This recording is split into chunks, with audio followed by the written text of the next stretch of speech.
Magandang hapon po. Ito po ang resulta ng 2 PM draw ngayong Tuesday, July 25, 2023. Ito po ang resulta ng 2D Lotto.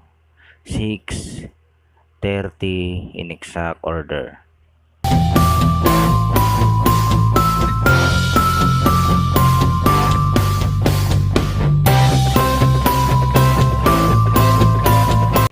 At ito naman po ang resulta ng 3D Lotto.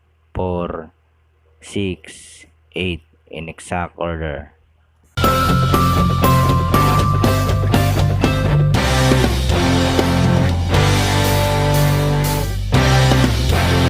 Congratulations po sa lahat ng mga winners. Palike and subscribe na lang po ng video ito para palagi kang updated sa mga bagong lotto result.